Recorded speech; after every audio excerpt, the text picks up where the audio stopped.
Muhammad, ajaran kami itu benar karena kamu itu orang yang kita percaya, tapi kali ini Anda aneh karena ngajak satu Tuhan. Itu tidak mungkin, urusan kita banyak, satu Tuhan juga mungkin, Tuhan harus banyak. Kita punya 3 aja kurang banyak kan, banyak punya Lata, Uzza, Hubal. Rasulullah dengan sabarnya ngendikan gini, hei kaumku, kalau kamu jadi pembantu, jadi buruh, senang mana punya majikan banyak sama majikan satu. Kalau majikannya banyak, itu perintahnya beda-beda, seleranya beda. Semua harus kamu lakoni, semua harus kamu taklui karena kamu harus nurut. Wah ya repot mat kalau di majikan banyak, ngerepoti mesti. Rasulullah tinggal nimpali, Tuhan kamu itu majikan kamu, kalau Tuhannya banyak perintahnya ya banyak, seleranya beda-beda. Kamu bingung nggak? Wah ya bingung mat, ya sudahlah mat satu aja. Akhirnya mereka masuk Islam.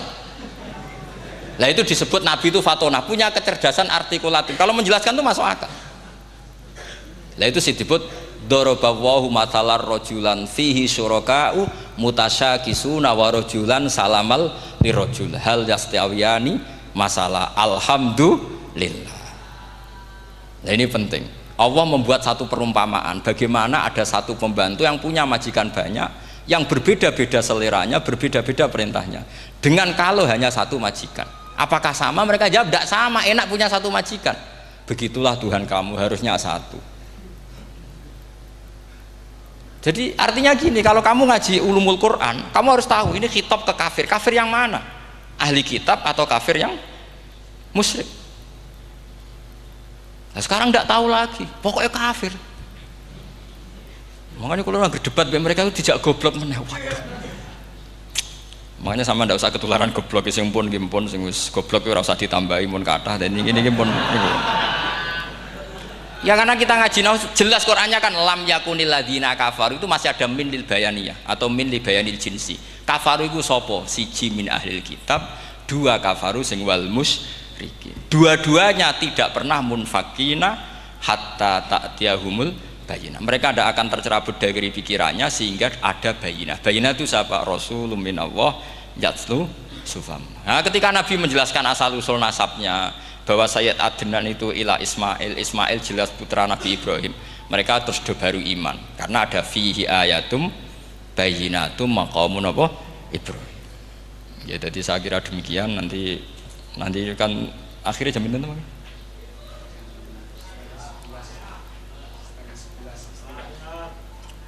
Oh, niki jam pinten istiwa? Nggih, terus saya pikir niku nggih. Kalau misalnya tadi ada tanya jawab, ya tanya jawab cara ngalim saja kan, itu lebih realistis. Karena kalau sampean iskal, misalnya saya iskal dengan ini kan malah bingung kan. Kalau kamu terkenal pinter, iskal kita goblok. Nah wis pinter kok iskal gitu. Jadi saya niru ilmunya Abu Nawas. Abu Nawas tidak bisa pidato, nggak bisa pidato. Suatu saat dipaksa pidato sama khalifah itu. Hei para hadirin, kamu pinter apa goblok? Nah mereka pinter, mau ngandani wong pinter, terus pinter kok ngandani gitu. Akhirnya hadirin itu kan karena seneng sama Abu Nawas itu seneng. Ya sudah Abu Nawas, kalau gitu kita goblok. Aku mau mengambil wong goblok. Akhirnya terus wassalamualaikum warahmatullahi wabarakatuh. Jadi itu Abu Nawas juga bisa pidato, tapi dia tahu saja caranya menyelesaikan masalah. Jadi itu Abu Nawas. Jadi ya orangnya kacau tapi cerdas itu, makanya jadi guyonan. Sebenarnya Abu Nawas itu figur yang nyata tapi tidak senaif yang diceritakan orang-orang di anekdot itu. Ya beliau itu orang soleh ketika era Harun Ar-Rasyid. Tapi ya tadi karena banyak cerita yang macam-macam. Ya, Abu Nawas itu makanya ini cerita anekdot. Jadi riwayatnya nggak jelas tapi lucunya jelas gitu. Jadi itu.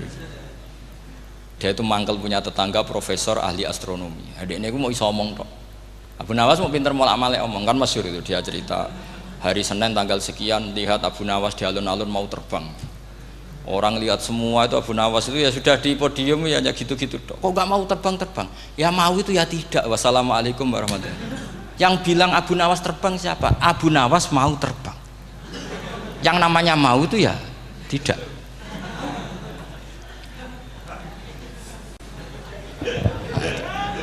Pernah dia itu lomba sama Harun Ar-Rasyid, siapa paling banyak pengunjung rumahnya di alun-alun.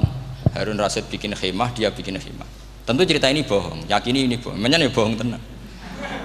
Makanya ini anekdot, hanya guyonan. Harun Rasid karena dia raja itu ada apel, ada makanan macam-macam. Ya tentu pengunjungnya banyak. Batas akhir itu penilaian jam 12 malam. Abu Nawas tenang, satu pun nggak ada pengunjung, nggak ada makanan, nggak ada apa. Pas jam 12 rumahnya dia, kemahnya dibakar. Orang ke dia semua. Tit menang dia karena jumlahnya. Bahkan Harun Rasid itu datang ke kemahnya dia. Karena lombanya kan pengumpulan massa terbanyak. Tit jam 12. Harun Rasid pikirannya santri ya guys, sugoi jajan nggak mesti teko, pikirannya gitu. Abu Nawas pikirannya beda, jenenge ana kebakaran pasti datang. Wis dihitung biaya khemah sama hadiahnya banyak hadiahnya. Yang ahli falak ini punya ilmu yang rasional, yang pintar sekali. Dia ilmuwan bahwa bumi itu bulat-bulat. Nah, saya lagi tren meyakini bumi flat itu ya kacau nih. Gara-gara penjelasan sing sepihak. Ini wong nganggur. Lah wong ilmuwan kok sentimennya perkara wedi dhuwit. Enggak boleh ilmuwan menyebut sentimen apa? Uang. Akhir bumi itu bulat-bulat. Jadi kalau Anda jalan ke timur terus nanti ke titik yang sama. Abu Nawas paham karena dia memang enggak ahli sains gitu. Suatu saat si profesor ini kemalingan, malingnya melayu ngetan. Terus minta tolong sama Abu Nawas, kejarlah maling itu. Kemana? Ke timur. Dia ngejar ke barat. Ditanya sama profesor, saya udah bilang larinya maling itu ke timur, kalau kejar ke barat nanti ketemu di titik yang sama. Jadi, akhirnya profesornya ngerti, oh ngenyek tuh. Jadi nah khawatir saya nanti kalau santri-santri tidak pinter ilmu terus pilihannya ilmu kayak Abu Nawas, jalan pintas tadi. Karena belajar falak jelimet, belajar faraid apa? Jelimet, ada aul, ada roh, terus semua ada masalah yang ruwet-ruwet terus. Akhirnya mau olah bicara. Ini musibah inna lillahi wa inna ilaihi raji'un. Itu tidak boleh. Quran tidak mengajarkan itu. Quran tetap mengajarkan ilmu meskipun ada nilai seninya. Ya tadi nilai seni tadi misalnya Allah mencontohkan daraba wa masalah rajulan fihi syuraka. Terus kedua uniknya Quran itu begini. Setelah dipikir itu nyata-nyata lebih detail. Misalnya begini. Ketika Allah mencontohkan ba'udah itu nyamuk. Itu orang-orang kafir itu bilang gini, "Ya Muhammad, Tuhan Anda kehilangan stok ilmiah. Sehingga contoh itu enggak yang dahsyat tapi sekedar nyamuk. Wong nyamuk kok digawe contoh." Mbok ya contoh itu dinosaurus, tak jerapah, tak apalah yang keren itu. Mosok contoh apa? Nyamuk. Terus Allah menjelaskan innallaha la yastahi ayyadriban apa? Masalam ma. Contoh apa saja? Apa saja itu ditafsiri ba'udotan fama faqoha. Entah itu nyamuk, fama faqoha atau yang di atasnya nyamuk. Maksudnya di atasnya itu filkillah atau fisighor atau yang di atas nyamuk. Yang lebih kecil ketimbang nyamuk. Sekarang saya contohkan kata Rasulullah, contoh yang kecil saja. Enggak usah bikin nyawa, enggak usah, itu terlalu mustahil. Seorang pemahat patung, terus kamu pesen, "Pak, aku gak eno patung gajah." Mesti muni sanggup. Tak muni, "Pak, gak eno patung gajah, ukurannya ya semestinya gajah." Oke. Tapi, "Pak, aku gak eno patung nyamuk, ukurannya ya sak nyamuk." Kira-kira sanggup apa enggak? Artinya ketika Allah gawe nyamuk itu lebih sulit ketimbang gawe gajah apa lebih mudah? Lebih sulit. Karena nyamuk yang sudah kecil, dia punya alat kelamin terus seberapa juga. Alat kelaminnya juga tetap harus ada lubangnya terus seberapa juga. Temen saya malah ada yang cangkem elek bilang gini, lalu ya punya kumannya seberapa. Nah ini pentingnya ngaji akal. Kamu jangan hanya bilang, "Wow, dinosaurus, jerapah." Seru nyamuk. Nah karena orang sudah ada itibar dengan nyamuk, didatangkanlah nyamuk banyak. Sebenarnya nyamuk banyak itu mergo mangkel, gak diperhatikan itu. Makanya terus. Lah ini saya tahadus binemat. Istri saya itu sering protes. Istri saya kalau manggil saya Gus karena orang Jawa Timur. Itu sama-sama jagongan itu saya itu tidak pati sering digigit. Namun ya digigit tidak sesering sampean itu jelas. Terus saya tanya, Gus punya doa apa, kenapa tidak pati begitu digigit nyamuk? Saya bilang karena saya sudah tahu hikmahnya nyamuk. Jadi harusnya dia sudah tidak nyerang saya, kata saya itu. Makanya ini ijazah, agak mandi salah sampean itu. Karena tadi logika yang terbangun gitu. Kalau Allah bikin gajah, melubangi belalai gajah itu masih masuk akal. Bahkan saat kita bikin patung masih bisa. Tapi kata tadi nyamuk itu sudah kecil, harus punya usus, harus punya alat kelamin, harus punya telur. Telurnya juga detail lagi. Ini disebut innallaha la yastahyi ayyadriba mathalam ba'udah. Sehingga ba'udah di mata ahli tafsir, di mata ulama ini contoh yang luar biasa. Tapi di mata orang-orang yang nggak seneng mikir, kok terima nyamuk itu. Makanya saya minta kangkang di sini bisa makan itu harus syukur. Makan itu luar biasa. Saya itu sering nyontohkan di Jogja ini. Saya punya teman sakit. Kalau nggak ada obat dari Belanda itu mati. Kalau ini nggak dapat obat bagus dari Belanda atau dari Jerman itu meninggal. Berapa bulan lagi matinya? 3 bulan. Kalau nggak sampai dapat obat mati 3 bulan. Oh masih mandi obat yang di Jogja. Apa itu makan atau minum? Kalau orang tidak minum tidak sampai 3 bulan sudah mati. Boy orang itu mikir seperti itu. Tapi kita ini kalau obat dari Jerman, dari Belanda itu hebat. Kalau enggak kita mati sebulan lagi, 3 bulan lagi. Allah bikin obat pada kita tiap hari, yaitu kita bisa makan, bisa minum. Itu kalau sekali nggak makan 5 hari bisa mati sama. Tapi kita karena ngakan tuh hal yang biasa, nak duit iso utang, terus dianggap biasa.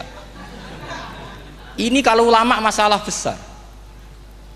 Punya otak seburuk itu tuh masalah besar bagi ulama. Sehingga Allah tidak malu ketika ngendikan kulu wasrobu, tidak malu karena makan ini urgen, sangat penting. Dan Allah tidak malu meskipun Quran itu temanya kelas tinggi, biasa Allah mengatakan jong kowe iku kulu min thayyibati maruzaqnakum, kamu makanlah. Karena minum obat itu kebutuhan kita ketika sakit. Tapi kalau makan adalah kebutuhan kita sihatan wasukman, saat sakit maupun saat sehat. Nah, kalau Anda dengan kualitas ini ketika Allah membicarakan makanan itu Anda akan respect sama Allah karena memang ini urgen betul. Tapi kalau Anda cara berpikir gini hanya cari goro ibal ilmu yang aneh yang seru, kamu baca ayat itu akan menjadi biasa-biasa saja. Dan itu masalah bagi mahabbah Anda pada Al-Qur'anul Karim. Ya saya kira demikian. Terus mangke saya pikir tidak etis ya kan ini Jumat nanti. Sing biasa itikaf nanti terganggu. Nanti saya ada ke problem. Ya kalau ada tanya jawab ya saya mohon tadi ya. Karena ini zaman akhir, saya memang butuh sekali. Kenapa saya mau datang? Satu, hormat Kiai Hanan. Dua, saya memang ingin banyak mufassir lagi. Jangan hanya lewat baca terjemah kemudian merasa menjadi ahli apa? Quran atau ahli tafsir, itu musibah besar itu. Masalah besar itu. Ya pokoknya saya mohon lah. Ya setidaknya gitu. Misalnya orang kafir. Kamu cari saja orang kafir. Ternyata ada yang harbi, ada yang dhimmi, ada yang mu'ahad, ada yang mustakman. Lalu dalam tarikh ada kafir Yahudi, kafir Nasrani, kafir ahli kitab. Kalau di fikih ada kafir yang lahum kitabun, ada yang tidak lahum kitabun. Kalau yang lahum kitabun disebut ini kitabiah kholiso, yang tidak itu kan beda-beda di fikih. Boleh nikahnya ndak, khilu dhabihatihim atau tidak, itu kan detail sekali. Makanya saya mohon ini latihan detail. Oke, sampean tetap ngaji, sering khatam itu bagus karena mengumpulkan semua ilmu. Tapi sampean harus menganalisis secara apa? Saya dulu ngaji Mbah Mun Muslim ya kilatan. Tapi saya ngapalkan sama Gus Ibab. Gus Ibab putranya Mbah Mun, dulu muridnya Said Muhammad. Saya itu tak pelajari lagi di rumah. Tak analisis lagi setelah besar sampai sekarang karena ya itu beda. Kita selalu Rabbi zidni apa? Ilma. Misalnya begini contoh ya, contoh. Kita mungkin tahu maknanya ayat tertentu itu begini. Misalnya begini. Faqula lahu qawlan layyinan la'allahu yatadzakkaru aw yakhsha. Musa dan Harun, jika kamu datang ke Fir'aun, maka kalau ngomong, kalau dakwah itu qaulal layyinan, dengan dakwah yang halus. Nggih, qaulal layyinan. Ini bagi yang ekstremis harus baca dialek ini. Ini kisah nyata yang diceritakan Habib Zain bin Semit ketika ngarang Al-Manhajus Sawi. Juga diulang-ulang di beberapa kitab. Suatu saat ada ustadz corong Jawa Kemelinti datang ke Harun Ar-Rasyid. Harun Ar-Rasyid ini Banil Abbas, termasuk zuriyahnya Abdullah bin Abbas. Karena Harun Ar-Rasyid sebagai khalifah tentu salahnya banyak, namanya pejabat pasti salahnya banyak. Meskipun kebaikannya juga banyak, tapi salahnya juga banyak. Kalau kita kan tidak pejabat, salahnya tidak banyak, tapi prestasinya juga tidak banyak. Ya kan misalnya ada tamu Raja Salman katanya hormat tamu wajib, kamu kan tidak bisa hormat.